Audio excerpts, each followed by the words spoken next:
Hey guys, welcome back to the channel. Welcome to another video. We're going to be talking about the UEFA corruption that seems to be taking place right now in a developing story. But before we get any further, I would like to remind you to please quickly like the video and also subscribe if you're new. Both things always and forever be greatly appreciated. But for now, let's get back and talking about this UEFA corruption. All centres around the round of 16 stage draw for the Champions League.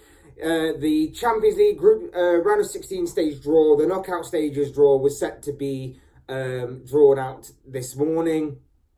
And it was seemingly all going fine until it hit a bit of an issue. The issue being that there was a sense of corruption in the air. Now, it could be corruption, it could be a simple mistake, but it did seem a little bit strange. Now, what was happening is that the draw was going on. It was seemingly fine. First out the hat was Benfica. They were drawn against Real Madrid. And then Villarreal were next out. And this is where things started to get a bit questionable. So Villarreal were drawn out and they were drawn against Manchester United. Now, of course, that can't happen because the rules state that you can't be drawn against a team that you've already faced in the group stages. And you can't also be drawn against teams of the same nation. Now, of course, United and Villarreal both met in the Champions League group stages this season. So, of course, that couldn't possibly happen, which begged the question why United were even involved in that part of the draw in the first place. So that could have easily been a simple mistake. That's fine. But then things got weirder.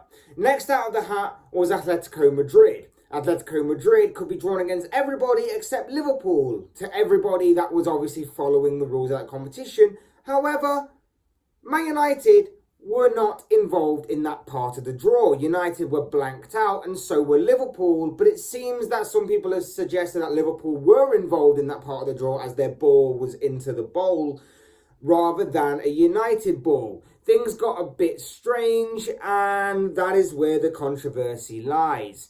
United were eventually drawn out of the draw. They were drawn against PSG.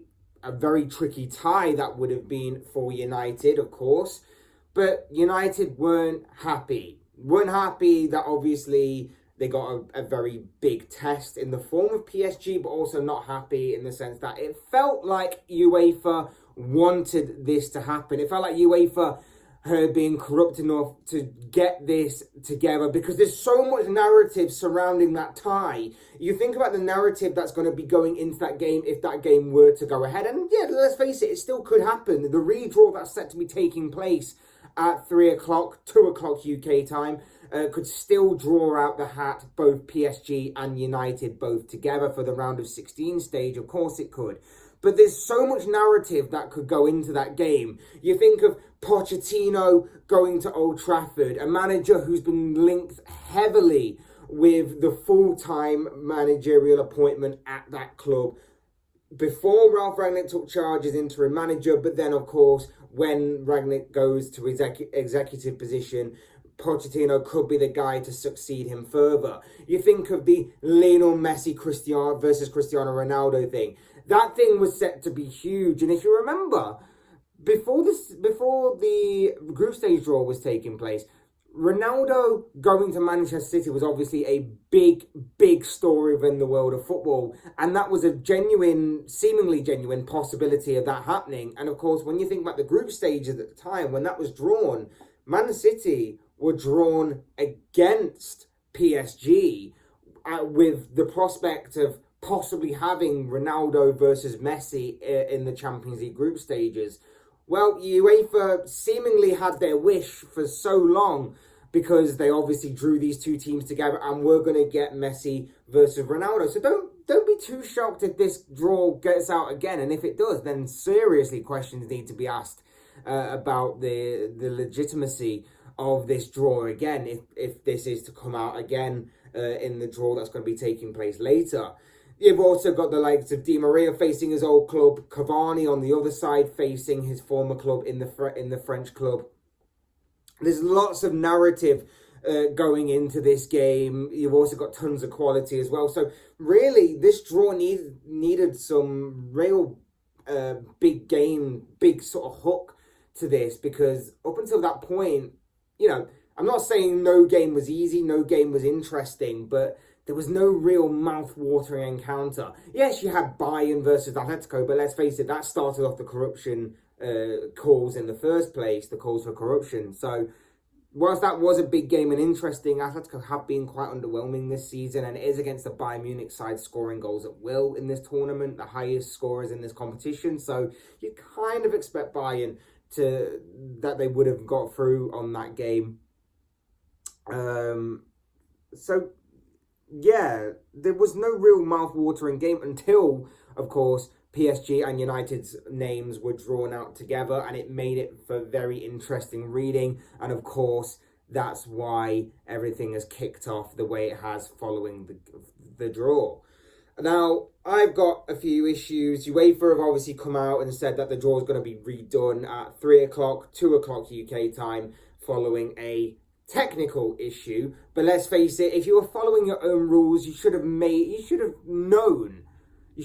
aware that United couldn't have been not put into that tie with Atletico Madrid. Like, anybody who'd been following the rules, following everything, would have known instantly that United should have been involved in the Atletico Madrid draw.